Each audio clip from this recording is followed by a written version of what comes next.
Hello ABS creation YouTube channel থেকে সবাইকে নমস্কার। সবাই কেমন আছেন? আশা করি ভালো আছেন, আমিও ভালো আছি। সো এটা ছিল 16ই ডিসেম্বরের ভিডিও। আর ওই দিন আমার সাথে কি হয়েছিল বা আমাদের সাথে কি হয়েছে আর কোথায় গিয়েছি সেটা শেয়ার করতেছি। সো ফার্স্ট আমরা বাসা থেকে বের হয়ে আমরা রিক্সা নিয়ে গিয়েছি কারওয়ান বাজার। ওইখান থেকে মেট্রো করে আমরা যাব উত্তরাতে। কিন্তু ওইখানে গিয়ে দেখলাম স্টেশনে এত মানুষের ভিড়, উপচে পড়া ভিড়। মানুষ নাকি গিয়েছে নাকি কক্সবাজারে, সব ঢাকার সব মানুষ। কিন্তু ওইখানে গিয়ে দেখি মানুষ সব তো ঢাকাতেই রয়ে গেছে। তো ওইখান থেকে বের হয়ে আমরা লেট না করে চলে গিয়েছি রবীন্দ্র সরোবরে পিঠা উৎসবে। ভাইরে ভাই, ওইখানে গিয়ে কি বলবো, ওইখানে গিয়ে আমরা আর কোথাও স্পেস পাচ্ছি না, ঢোকার পর্যন্ত কোনো নেই। কোনো রকমে ঢুকে বের হয়ে পড়েছি।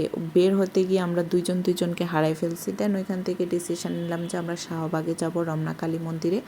যাক, ওইখানে গিয়ে মন্দিরের বাইরে মানুষ ছিল, কিন্তু মন্দিরের ভিতরে অতটা মানুষ ছিল না। খুব সুন্দর করে মায়ের আরতি দেখতে পারলাম।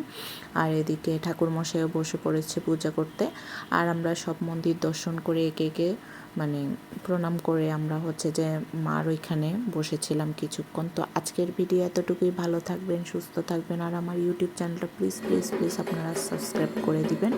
আপনাদের ভালোবাসায় কিন্তু সামনের দিকে এগিয়ে চলার। নমস্কার সবাইকে।